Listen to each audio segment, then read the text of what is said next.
Dean Thomas is a somewhat important character in the Harry Potter series, but he never really had his moment in the spotlight. To be honest, the biggest thing he did was date Ginny and the Half-Blood Prince. Once we were all only holding hands. And snogging.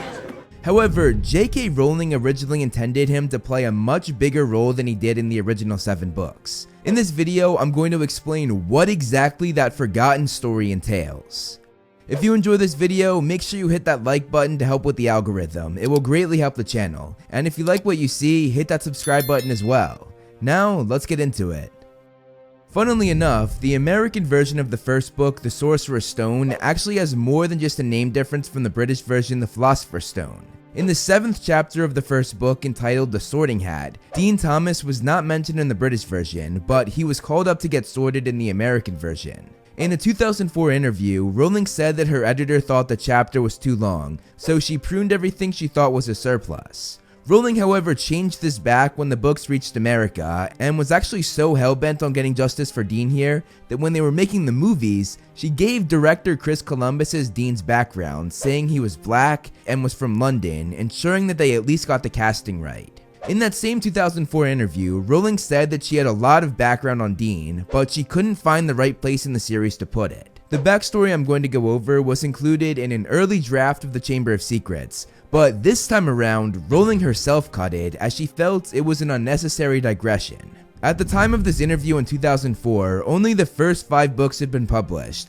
and Rowling said during the interview that she did not think Dean's story would fit in the final 2 books. Knowing this, she decided to share his very interesting backstory during this interview.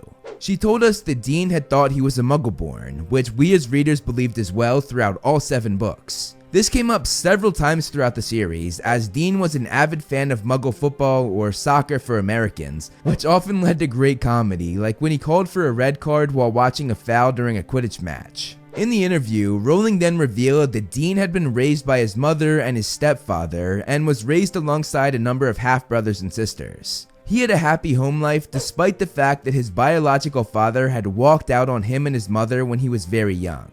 However, what Dean didn't know was that he wasn't actually a Muggle-born as he had believed all his life. His biological father was really a wizard. When Dean got his Hogwarts letter, his mother wondered whether that was the case, but she decided not to voice this as she knew it would be painful for Dean, and she didn't want to bring up the man who had walked out on their family.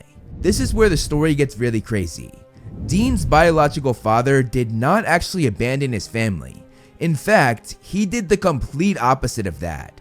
Mr. Thomas, who was in fact a wizard, did not tell his wife, all to ensure her protection, and later their son's protection as well. At this point in the timeline of the Wizarding World, they were in the middle of the First Wizarding War, meaning it was a very dangerous time, as Voldemort and his Death Eaters were spreading death and destruction all over. Mr. Thomas was a pretty powerful wizard, and this led to the Death Eaters trying to recruit him to their cause. He refused, however, and when he did that, the Death Eaters killed him on the spot.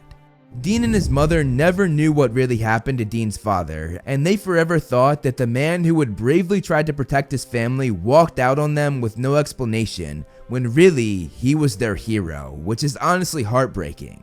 Dean was supposed to discover all of this during his school career at Hogwarts, but Rowling cut all of this out, instead focusing on Neville. In the 2004 interview, she said, "I suppose in some ways I sacrificed Dean's voyage of discovery with Neville's, which is more important to the central plot." One thing interesting to think about is had Dean discovered the truth, he would not have had to go on the run in the Deathly Hallows, because the only reason he did that was because the Ministry was going after all Muggle-borns, and he was scared he would be pursued by the Snatchers.